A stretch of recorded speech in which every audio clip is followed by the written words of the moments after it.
Welcome to RECO12. My name is Justin, and I am a child of an all-powerful and all-loving God and a recovering addict, and am blessed to be the host of this meeting and podcast. RECO12 is an organization with the mission of learning and sharing the similarities of addictions of all kinds, and gaining and sharing tools and hope from others who are walking this path. We come together from all places, faiths, and backgrounds to gain tools and hope from others who are walking this similar path. Speakers from our past meetings have represented so many fellowships, addictions, and afflictions, and we look forward to continuing to add to the diversity of speakers and background. So if you're out there and you're like, hey, I'd like to speak at a future time on RECO12, go ahead and shoot me an email at RECO12pod@gmail.com. Now, today's speaker for the 193rd meeting is Richelle J., whose topic is entitled Love Addiction, and I really look forward to getting to her talk and the Q&A afterwards in just a minute. First, for a little bit of business. The RECO12 family of recovery resources continues to grow and have more resources for the addict and the loved ones of those addicted. I invite you to go to and listen to and subscribe to all the other RECO12 podcasts that you can find information, and you can find information on that in the chat of the live meeting as well as in the show notes. You can go to RECO12.com and find all of these different resources that are really powerful. On that note, RECO12 is a self-supporting service, and we appreciate your help in keeping us working our 12th step in this manner. Thank you to all who have donated and continue to donate. These donations really help in our mission to share this message with others. And if you would like to become a spearhead and support RECO12 in our mission, please consider going to www.reco12.com. That's RECO12.com/support. And making either a one-time donation or becoming a monthly spearhead donor. We look forward each meeting to receiving from the light reflected from our speakers. That light inspires hope, meaning, worth, and growth in us, the listening audience. Now I'm going to introduce our guest speaker for today, Richelle J., and this is in her own words as I read this. My name is Richelle from New Jersey. I found 12-step rooms in the year 1999 and got clean on January 18th of 2000. I was acting out in love addiction and did not even know it. I found Nikki M and the Spiritual Gangsters Big Book sponsorship group in October of 2020, and I'm excited to hear this story and how things go. Take it away, Richelle. The floor is yours. Thank you, Justin. I'm Richelle. I'm a love addict. I chose this topic because it doesn't get talked about enough. I don't think the world knows about it enough. I really don't. And I live in, like you said, Atlantic City, New Jersey. It's a very small Atlantic County. We have nothing here culturally. There's casinos. That's all. There's casinos. That's the big deal. And they went to shit before COVID, really. So I was never offered SLA meetings in this like basic hillbilly place. I was never offered SLA, Al-Anon, CODA, none of this. And I was suffering for years. And like you shared about, I got in the rooms in 1999 and went to another fellowship. But before that, as a child, I remember, and I share this always because I was constantly obsessed since kindergarten with a boy, always. And I always say the names because they're long. They're in a whole nother states away. Donald, Michael, and Ronnie, and Joey, and Tim, and Colin, and John, and Mike. And it went every year. It was an obsession, Joey. And it was like, that was what I lived and breathed and slept and looked for and wrote about and sung about and music's about. And back then, maybe because I was born in 68, I'm like a child of the 70s, and they would call you boy crazy. She's boy crazy. And me and my best friend would make daydreams and fantasies. We played Barbie dolls. And I guess you could really call the drug of choice fantasy.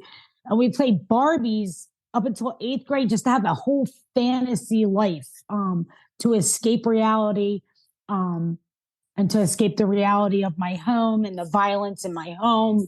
And, the chaos and the violence in my home, I guess that was my coping mechanism. And it was painful and humiliating. I did every single guy that I was with ended up leaving me. And I mean, I just was obsessed, and I can't stress it enough. Like on the playground, staring at the guy and writing his name like 500 times in my notebook, and everything, staying up at night. And I made this joke in the meeting, staying up to hear waiting for the song, I'm All Out of Love by Air Supply. Like, this was my life. I'm talking there was no identity to me. You know, I did have some friends. I did play some sports. All I wanted was love stories and love movies and love books, and all. Just my first favorite movie was Romeo and Juliet, the 1968 version, where I could just sit there crying through the movie. All sad, tragic. I used to say tragic love stories are my favorite, you know, where they die, he dies, she dies, they die. And I guess it was an avenue to escape, and also to feel my pain, the pain that was so heavy inside of me. So like fast forward to, the first love and the first sex in high school, and then a trail of bad relationships. The chemical dependency got worse. It was alcohol and coke for me. And the casino life, it was a cocktail waitress, Tropicana Hotel Casino. And so you can imagine this glamorous little, in the 90s. I was there all from 89 to early 2000s in the Atlantic City Casino cocktail waitress. So there was, drugs and alcohol and going out and bars and all night bars. And so thinking that the chemical was my problem, I go to, and I was always binge. I'm like the binger. I'm the binge eater, the binge smoker, the binge love addict, the binge everything drinker. I'm the binger. And then clean up for a few days. I think that's worse, because then you clean yourself up, and then and it talks about it in the big book when it talks about like a spree, right? It talks about the mental twist and the obsession of the next spree. So fast forward to finally, this guy followed me around. Many love addict relationships where they felt completely smothered by me. I had anxious attachment style. I was jealous, possessive, needy, clingy, love addict. And you never could do enough for me. You could never fill my hole. You could never fill me up. And I mean, that void in here. And if you didn't want to have sex in that relationship, I was monogamous, obviously, in these relationships. Like, if you didn't want to have sex with me in that relationship, I acted so bizarre in hindsight. Thank God for recovery. Talks about the bedevilments, and if you're in spiritual gangsters, talk about column 4 showing up in all those defects of character, and jealous and envious and possessive and insecure and selfish and self-centered, couldn't see anybody else's needs but my own. I'm lucky enough I get sober in 99. Well, I go to my first meeting in 99 in Atlantic City, and I didn't stay sober right away. But in January 2000, I heard this lady tell her story in another fellowship that did not use the big book. And she tells, I surrender then. I surrender. So I went in the rooms March 99, could not surrender, would go binge drinking once a week or once, whenever. It was really hard for me to surrender. Finally heard my story from this girl and surrendered January 2000. But I'm clean. Guess what I do? I get married in the first 6 months of my freaking sobriety, obsessed like Bridezilla. Everything's about me. I'm Bridezilla, and oh my God. Then we're on the honeymoon, and I'm telling him, we got to get pregnant. We got to get pregnant. We got to get pregnant. And he's like, this does not turn me on. And I'm trying to be funny, but it's funny how like I was just so needy and so much for people and so controlling and holding on so tightly. And when you did that prayer in the beginning for the person still suffering, I got choked up thinking of the girl right now who's in fetal position in her bed, feeling like nobody loves her, right? Wanting to die. because that's where this disease took me. And I just couldn't keep my hands out of stuff. I was always meddling. What do they call that? Like tinkering. Like my husband could never do enough. He could never be enough. He could never do it right. It was never enough. Nothing was ever enough for me. And I did stay involved in that fellowship, and I did sponsor girls. But like someone else shares, they took years to do steps. So you're not recovering, because that other fellowship took years and years. It took me 7 years to get through 12 steps. And it would be revealed to me the type of addict that I am, type 3, type 4, like need a daily, like, you can't just sit on steps and not help people and not, it just doesn't work for us. So, because the cravings come back, and I smoked cigarettes the whole time. I was up and down with my weight, overeating, dieting, and yo-yoing, and my weight. And I ruined the marriage, needless to say. I cheated on him. He doesn't love me right. And he don't love me right. You don't want to have sex with me and all this weird shit. And this was a good stand-up dude. Like he like Marine. He was like a Marine. He would like anything you asked him to do, he would do. Like, can you fold the laundry? He'd be folding. Can you fix my brakes? They'd be fixed. Like that. Richelle has to tell me he's not loving her the right way. So I cheat on him. He finds out, and I cheat on him with like a 25-year-old guy, right? And I'm 40 now. And he finds and I always say it's like that orange envy phone. I left it out. He read the message, and he forgave me. That man forgave me, stayed with me, but no, I wasn't even good enough for Richelle. No, she had to mess it up more and more obsessions with guys in meetings, obsessions with guys, younger guys, older guys, any guy, obsessions with people at work, fantasies. And this love addiction was kicking my ass. And I did go back to college. I did get to be a drug and alcohol counselor. God, was so good to me. And, I had some great accomplishments, but that bedevilments were sitting right underneath the surface. And the shame of being a love addict, to being obsessed with people, the shame of sex and love addiction, the shame of cheating, the shame of feeling like you're a fake to the world, that you're a fake. You're a fake. You've got a secret and you're hiding it. And I was never truly happy. So this poor man, I ruined that marriage. And we were married 17 years. We were together 20. And now I meet an old flame from middle school, one of those obsessions in 5th grade, finds me on Facebook.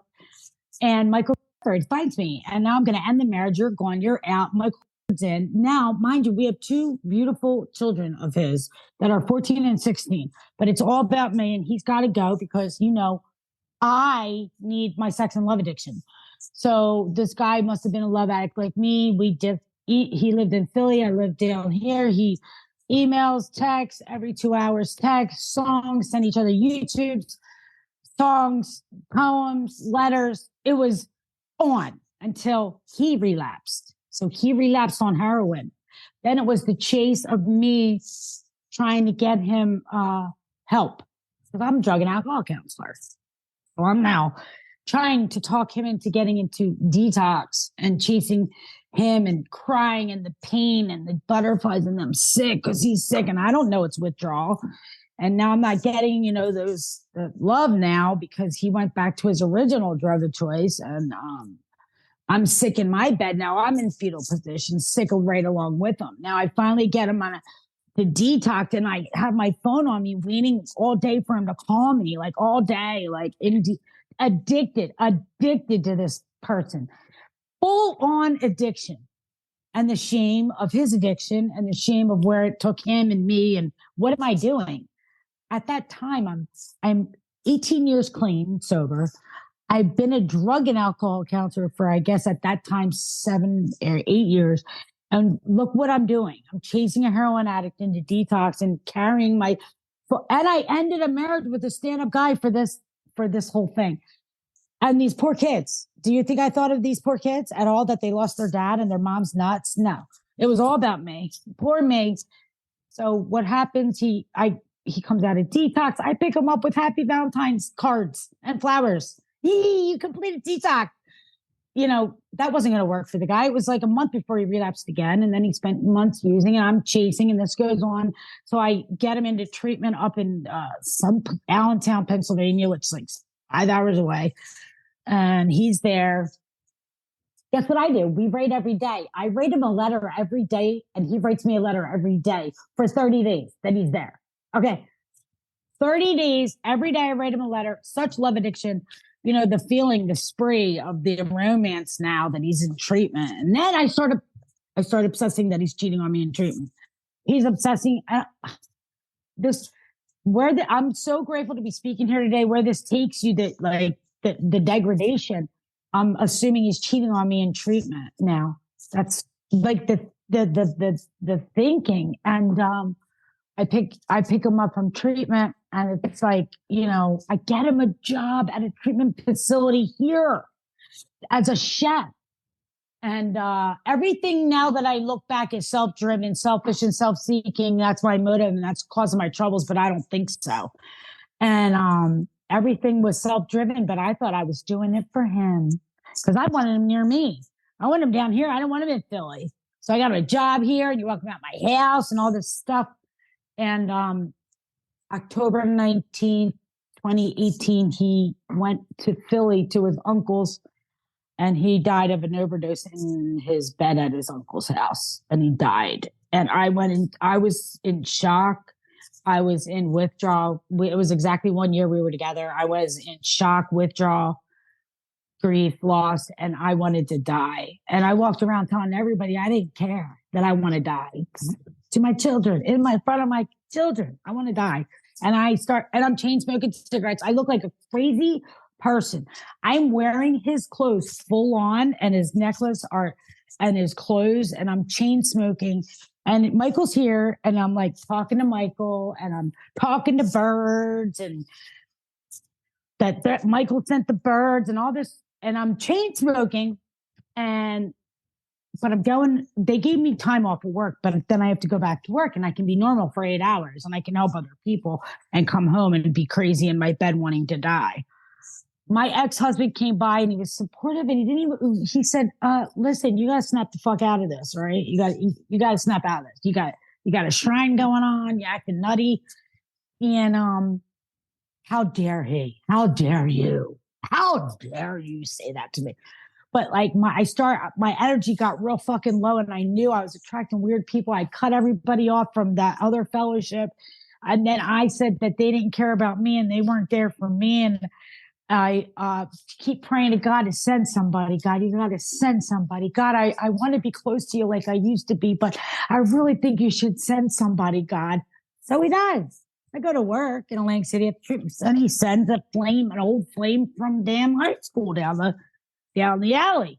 Oh my God, it's you. And we're like, the energy is pinging off each other. And we're like, oh my God, we start talking every day, all day, every day, all day, every day, all day, every day, all day. And we get addicted to each other. And then we start having the sex and the crazy sex, and it's the sex and the chemistry, and the fighting starts, and the toxicity starts, and the jealousy starts. And here we are. 6 months in, he leaves. He says, you're nuts. You need help.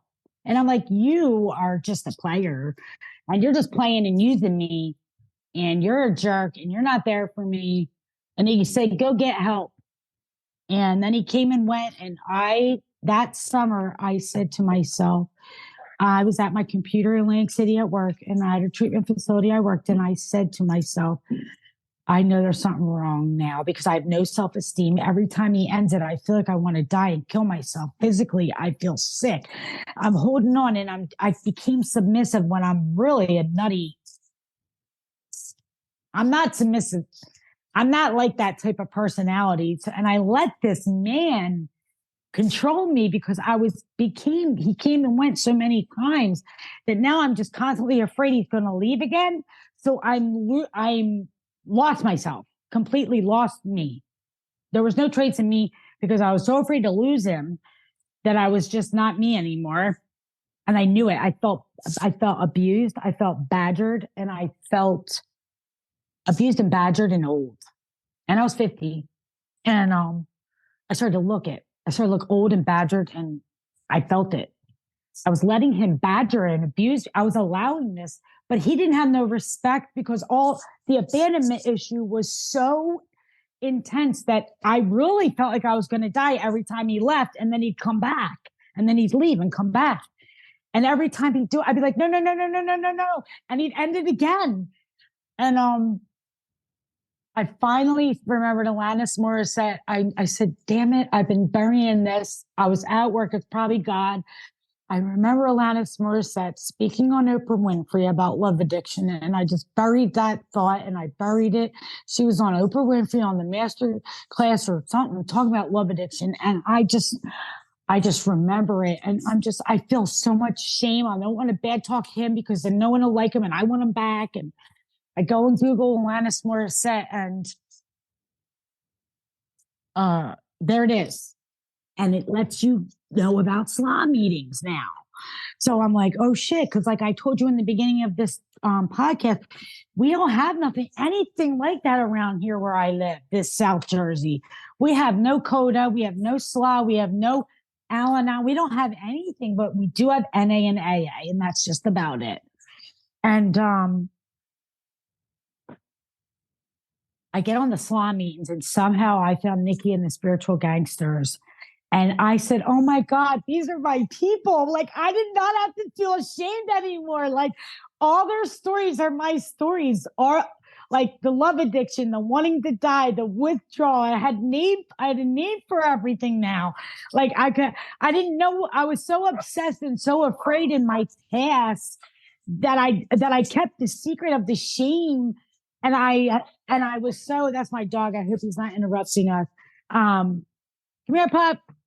That I got to be with everyone, and all the people in the meetings were so lit up, and they introduced me to the Big Book, which I had never, ever been introduced to the Big Book and that other fellow. And I was like, holy shit, this shit is amazing. This Big Book is I was one of those people that made fun of the Big Book and AA people. I was one of, and here I am, like, I'm going to have a psychic change. I'm going to be reborn. I'm going to be rocketed to the fourth dimension. These promises, I'm going to be a total piece of needs alone. Me, I'm the most love addicted. With love addiction, you know, all you want is to be loved. That's all you want. So what do? You pick people that aren't even capable of loving you, and you chase them in a fantasy over and over. So when I found Nikki and Kimmy and the spiritual gangsters, and I saw, all these people just like me, and I got, Nikki to take me through the steps quickly. And we went through them, and it was like, holy God, this is amazing. This is a miracle.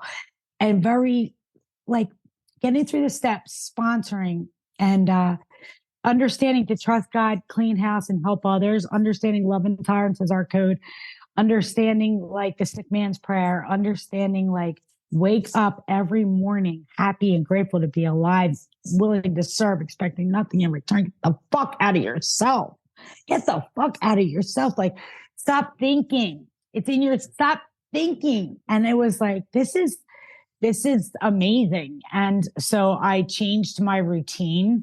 I woke up and said 1 through 3. I took other people's experience that was our network. This was in COVID. This was in 2020.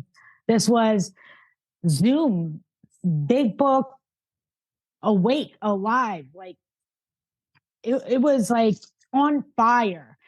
I was like 5-minute leads with 2-minute shares. This is amazing. Like, they would have people in these meetings around here speak for 25 minutes. And then the shares from the floor, thank you, I hear you. The shares from the floor would be like 25 minutes. There was never solution in the meetings around here. And I just loved it. And it was hard for me to get rid of that obsession. I'm not going to lie to you. That obsession lasted a long, long time, even though I came alive in the meetings and I could not be with anyone else. Like I was so tore up. Part of my love addiction was fantasy. So in my mind, I had told myself that he's my twin flame and that he's the runner and I'm the chaser. Like I was doing anything, I was doing the most to just justify this. Like I could not accept the idea that he was not supposed to be with me. And I think a lot of it was the fantasy of not being able to accept the reality of being rejected so harshly, and coldly to someone I had, dated in high school and knew as a local community. I just don't think I don't think physically, mentally, or spiritually I was able to grasp the rejection or accept it. Right? I wasn't able to get paid $417 and $420 about the rejection. But so I had this, he's my twin flame thing going on, but I was still working a program. And then they said, half measures avail us nothing, right? And I was like, so I think that I'm working this program so that I could get well, so that I could get them back. And then our big book talks about the great obsession of every alcoholic is that one day we can drink successfully, right? So one day I'm just going to be all cured and healed up, and he's going to come back and we're going to live happily ever after. And that's not the case. And that's not what happened. But I'll tell you something.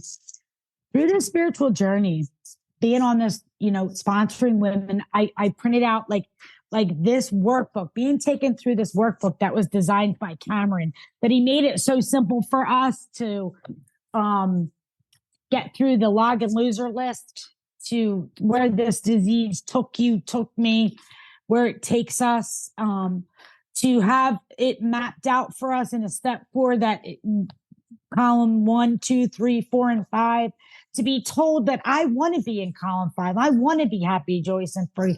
I want to live in the principles. And that the way that I can do that is to work these steps every day, to listen to our forefathers, predecessors talk about they didn't sponsor people and they wanted to commit suicide with 10 years clean and sober, meditating all day, still wanted to kill herself, and to have the perfect recipe designed for living. And so the spiritual journey, it took me to, I think our world should really move into all addictions and afflictions. And I feel grateful from this small town that I live in right now that offers nothing. I want to be a crusader and open some meetings around here.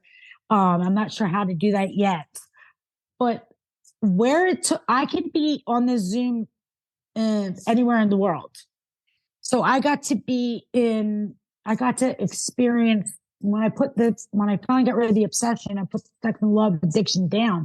I started eating. I couldn't stop eating. I couldn't stop. I ballooned up to 161 pounds. And now I'm chain smoking.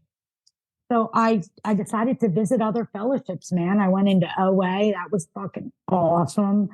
That was great. They're hardcore up in there. Yo, that hardcore big book OA, they do not mess around. Love that experience. Went into DA because I couldn't stop spending. Oh, when I went into OA, they told me I had to stop smoking. They said, the dopamine, you're either getting it from food or cigarettes. You need to quit them both. I was like, holy shit, I quit smoking. I quit miracles. And it's from God given miracles by reaching out and saying, I need help and getting rid of the shame. Got a nice meal plan, quit smoking, went into DA, dealt with all of that wreckage of my past and the loans and the school. They taught me how. And I'm just like, I am overwhelmed with gratitude that the God,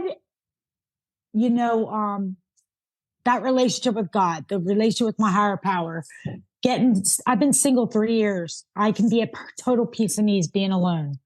That I'm able to be at peace and ease being alone. Me, this crazy ass love addict, codependent. My relationship with my children is beautiful today. It's beautiful. My 2 kids chooses to live with me. They're 22 and 20 now, and they like to stay here and on the same schedule with me. and we clean the house together, and they work, and they're productive, and they're kind. And I'm so proud. I'm so proud of my kids that turned out the way they did. And I can't tell you the amount, all the promises, address it. I can't even tell you the joy, the growth, the relationship with God, how everything lined up. And I got a raise at work, like a substantial amount of money for the credentials I have. So like, it doesn't end here. It keeps going. I'm grateful to be here. I'm grateful that I got to do RECO. You know, I saw it. I've been in the gangsters since 2020, and I always saw it, but it just seems like this was the right time. So I hope something I said was helpful. Justin, I'm so grateful for you. And I love listening to RECO12, and I love what you've done. And thank you guys for listening to me today. Hopefully I can share some hope. Some hope. Awesome. Thank you so much, Richelle. We got several comments about the energy of your talk here. So much energy there. We're happy that you're here, that you're sharing your experience, strength, and hope with such enthusiasm. Amazing. We're going to get to some questions we have from the live audience. I've also written down some questions here. So a reminder to the live audience, if you have a question for Richelle, please type it in the Q&A link, which is at the bottom of your Zoom window, and we'll get to those as we come along. So the first question I want to get to that leads into a couple of questions that I have is from Tanya. Tanya asks, what are the signs of love addiction, Richelle? How does one qualify as a love addict? You're on mute. Thanks. It's funny you would ask that, because they do have characteristics, but I do big book. So if you went to a SLAM meeting, the love addiction meeting, they do have the characteristics in the preamble, but because I do big book, we don't discuss the characteristics. We just use that as addiction, all addictions and afflictions. For me, it was constant obsession and constant obsession with a person, Look, Nikki will always share the truth. And she had said, look at these crazy, this is serious, the obsession, because look at that guy, John Hinckley. Didn't he killed Reagan for Jodie Foster? Like, you got to look at, like, some of us go to suicide and homicide, the obsession, some people, it's a really serious obsession. For me, I just wanted to feel sorry for myself and die. But if you look out and there's stalkers, so I would say it's obsession. There's stalkers who do drive-bys and go to your work. And I mean, it can get bad, but I like the way Nikki shares it. It's funny, because she's like, at the end, I'm going to kill you and me. I'm going to take you out. But it really, the obsession with a person, it's constant obsession. And I'm grateful to be relieved of that obsession. With my longest obsession with a person was 5 years. And this last one was about 3 years. And it's horrible. And I would say stay single. That's what I had to do. Do not jump into another relationship. I stayed single, worked on my relationship with God and my fellows, got through the steps and sponsored, and like just kept doing spiritual things. Because it is very destructive and scary to be obsessed with somebody. Thank you for, go ahead. Humiliating as well. Yeah. So thank you for sharing that, Richelle. How does one define abstinence or sobriety in love addiction? It's kind of hard sometimes in some of those process addictions to do that. How do you know, hey, I'm abstinent, I'm sober, I'm walking this path of recovery? I agree 100%. It's too hard to measure that. I agree. Because when I doing OA, I enjoy, and you're abstinent if you eat your meal plan and you don't use that. And then AA and CA, if you don't use that drug, you're abstinent. So it's too difficult. This is just my opinion, because I don't do traditional SLA. I do big book. So, I don't know those preambles and those, like, what they consider emotional sobriety. Because I just got familiar with, Bill's Bill W's Emotional Sobriety. I just read that for the very first time. I'm new to the big book. I'm 3 years in the big book. And I just read Bill W's Emotional Sobriety. I just read that. I would like to read it again, as a matter of fact, and recommend anybody read that. Bill W's. So it's really difficult. Abstinence for me would be not texting this guy that I was obsessed with for 3 years, not texting him, not calling him, not emailing him. The emails were long. They made no sense. And I'll tell you something, the emails that I would email this guy that I couldn't stop, if I didn't get we resorted to emailing because we blocked each other.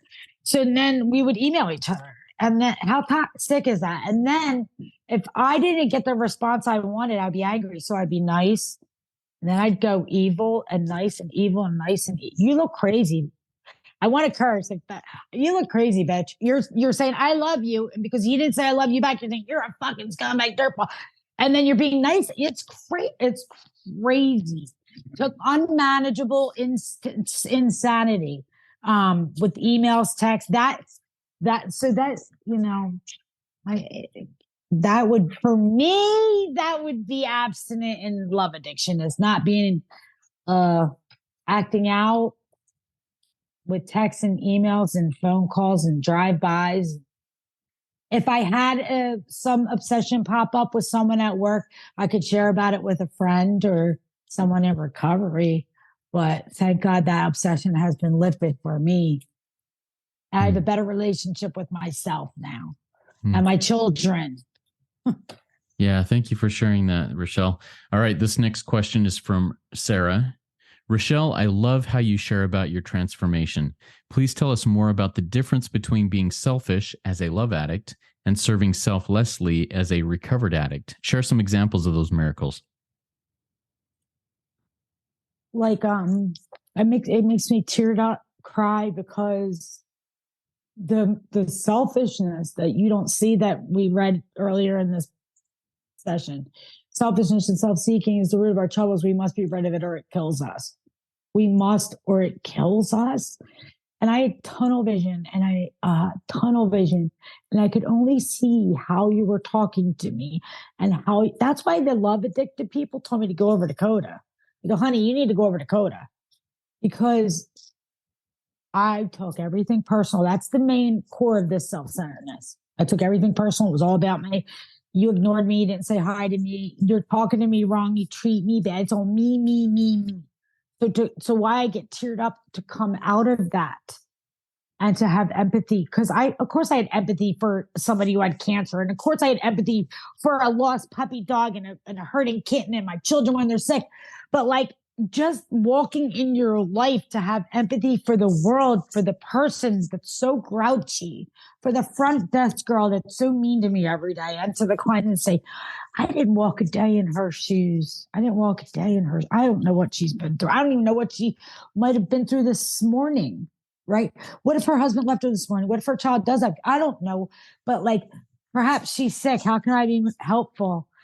God saved me from anger and reacting. The old me is so selfish that I would react to every single person who I thought didn't act the way I wanted them to act towards me. So staying in 417 to 420, page 417 and 4 to 420, and to guess who the people in Spiritual Gangsters modeled to me. They modeled how to be unselfish, helpful. I learned from Spiritual Gangsters how to be in service, expecting nothing in return, how to be kind to someone that's mean, or that's rude to you, how to not take your children personal. They're acting age appropriate. They're supposed to hate you 14 to 18. Don't make them feel so bad all the time. They're supposed to have tantrums when they're 2 to 6. Let them, like, they're so I guess it's like getting out of myself and out of that tunnel vision to know that other people actually have their own issues that they're dealing with, right? And it's not about you at all. And actually, the whole world does love you, dummy. The whole world loves you, silly. You're the one thinking they don't. Like, help somebody. Get out of yourself. Go help somebody. I hope that was a decent answer. Yeah, I thank you love for these questions. yeah, thank you for sharing that. I really appreciate it. Uh a link to characteristics of a sex love addict was posted in the Q&A. I put it in the chat for everybody to see in case somebody out there wants to know that. I'll also put that link in the show notes of the podcast if anybody's listening and would like to go see what Slaw states are the characteristics of a sex love addict. So, all right, thank you for sharing that in the chat. And now we've got a couple more questions from the live audience. This comes from Janet. Janet says, what would you say to the person with whom you were obsessed? Do you think that your actions created havoc and hurt in their lives in mind? In other words, and I'll add to this, how does that amends process look like in a situation like this? Oh, that's funny because let me tell you something. It is definitely an individual because you will cause harm like I did. And I'll tell you how I did.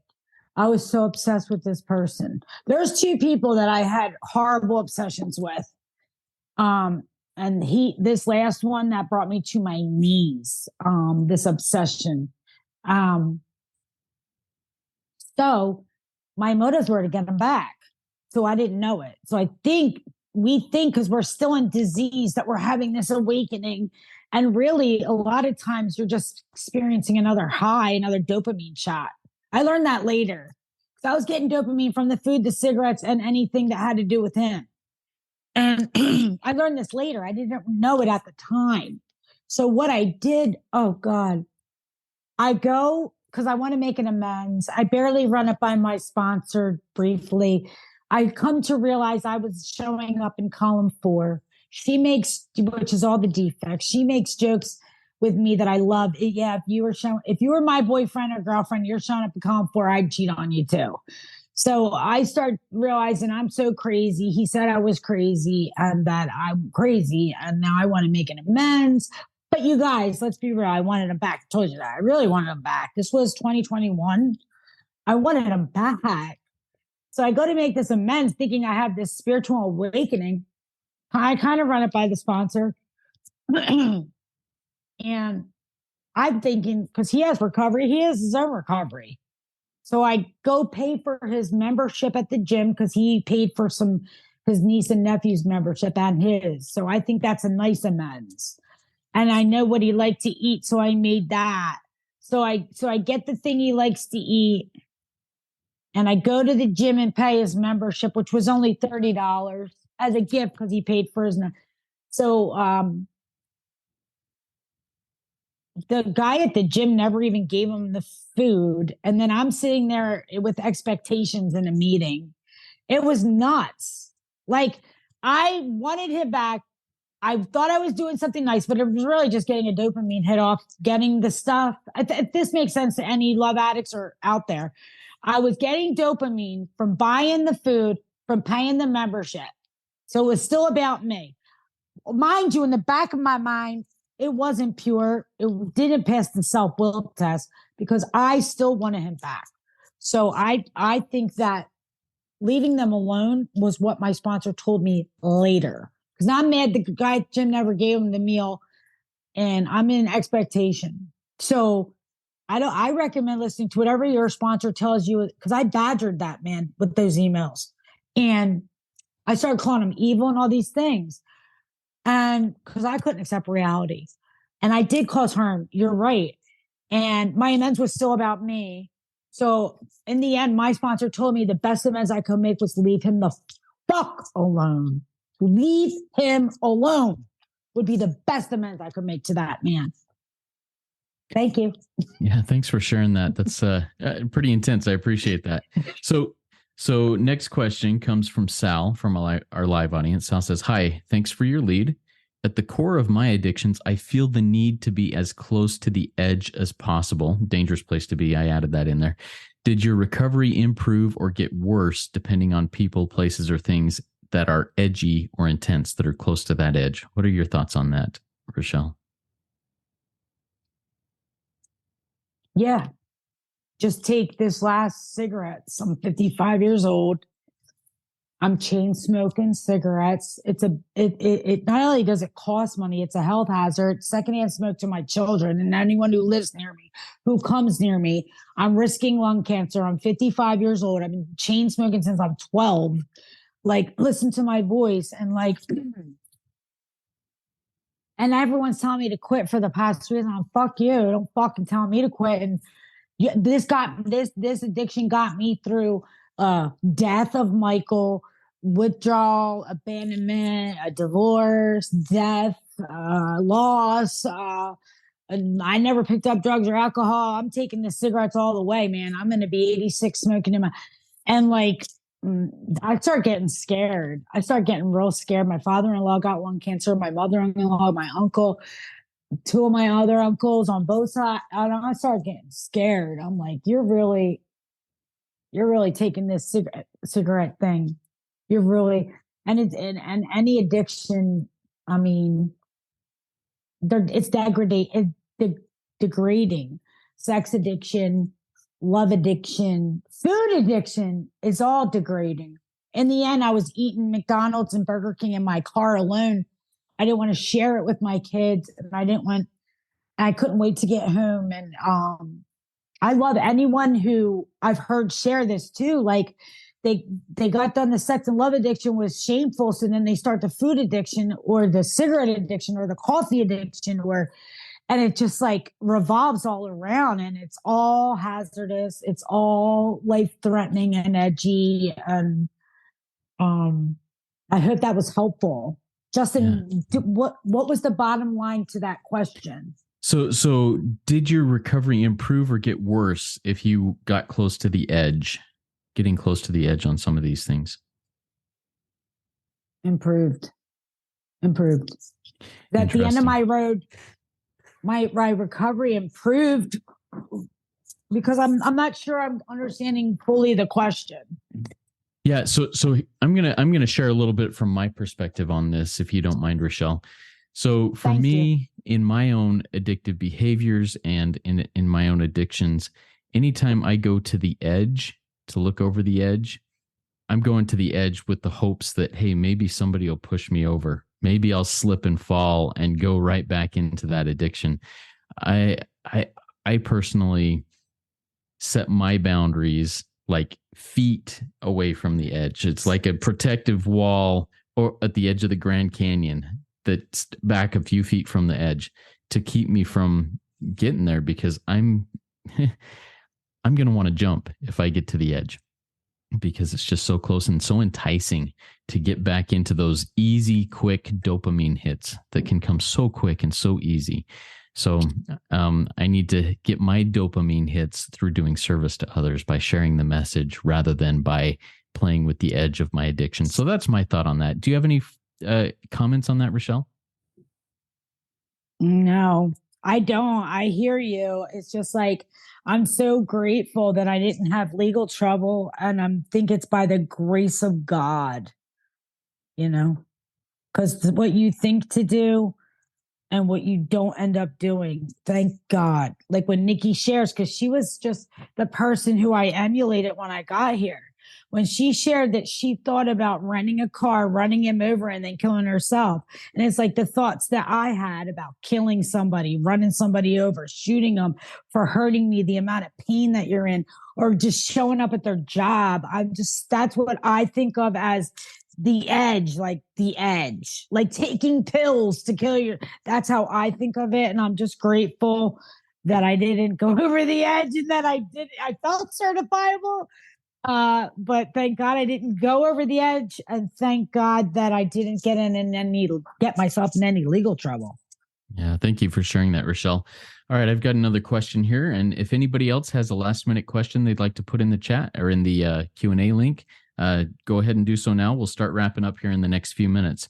But you mentioned, Richelle, that it took you a while to get to the surrender part. You mentioned the word surrender.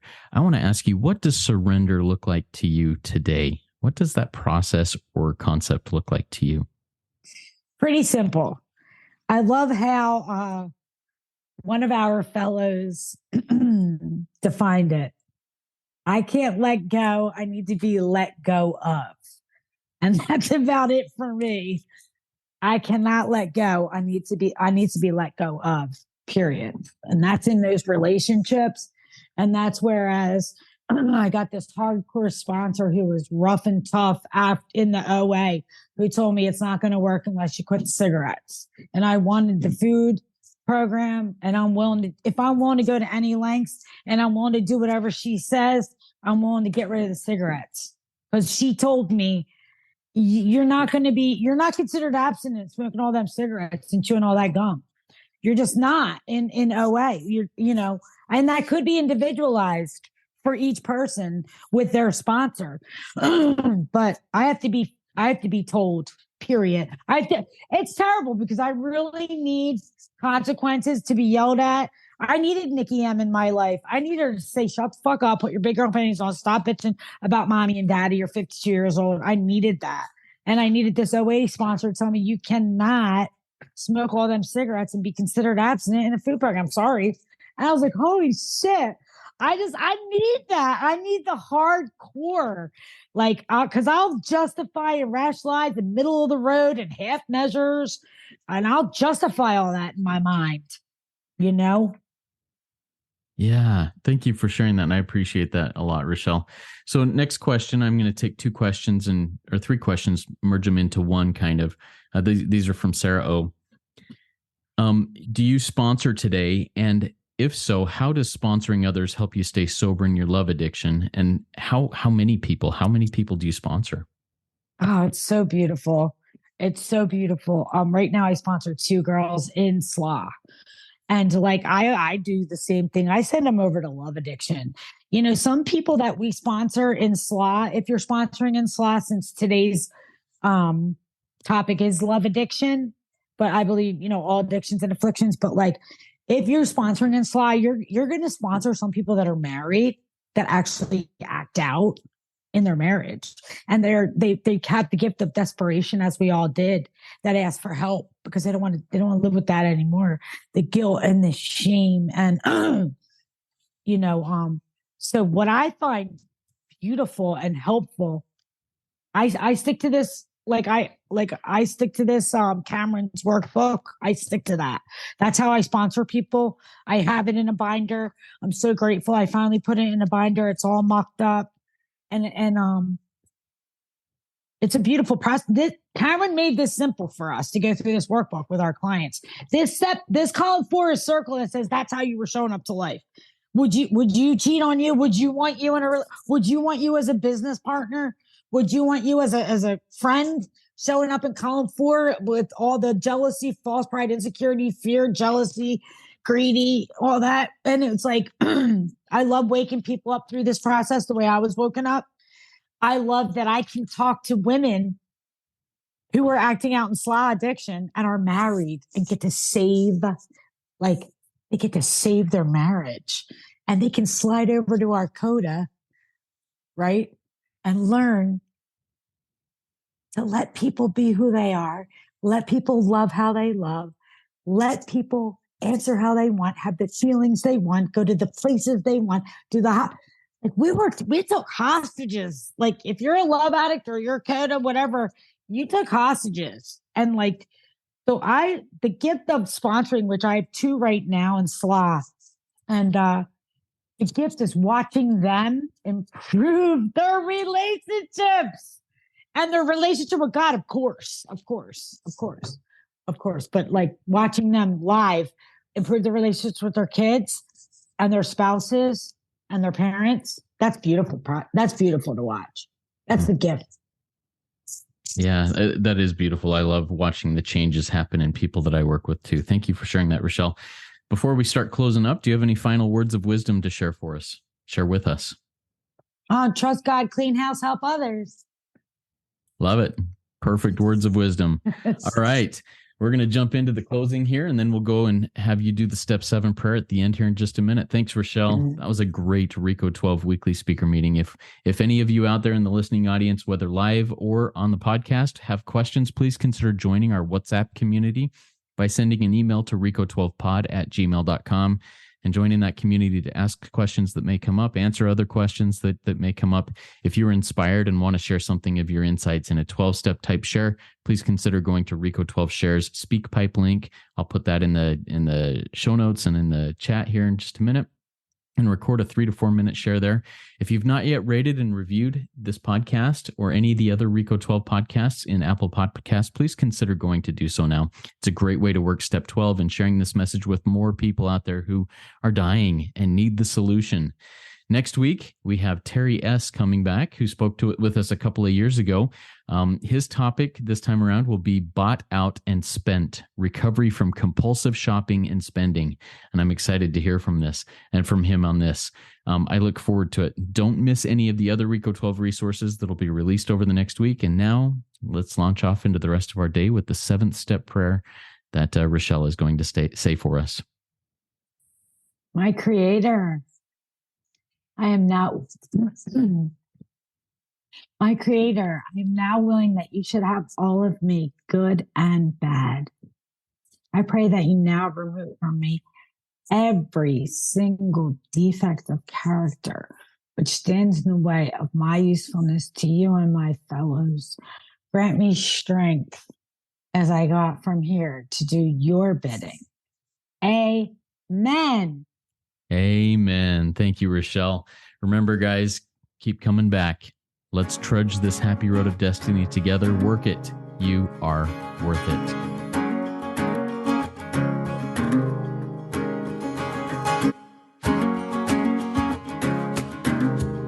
I've seen stars fall from above. I've fallen in and out of love.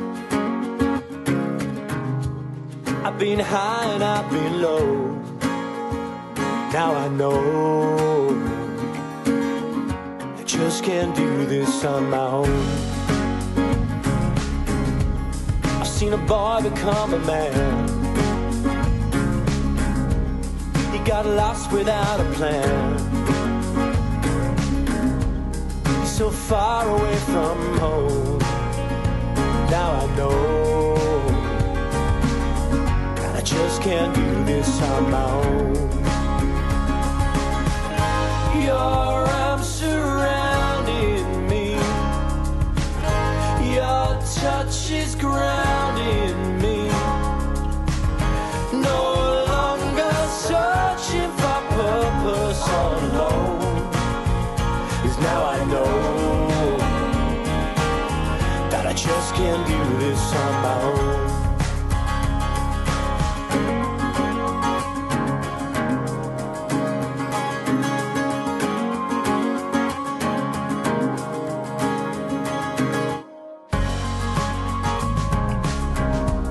I'm looking for the words to say. You make the world a better place, and I can call that place my home. 'Cause now I know that I just can't do this on my own. Your arms surrounding me. Your touch is grounding me. No longer searching for purpose all alone. 'Cause now I know that I just can't do this on my own. So let me see just what you need to set you free, so we can be.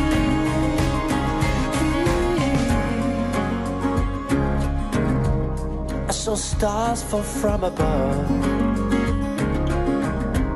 I fell in and out of love. I got high and I fell low. But now I know that I just can't do this on my own. No, I just can't do this on my own.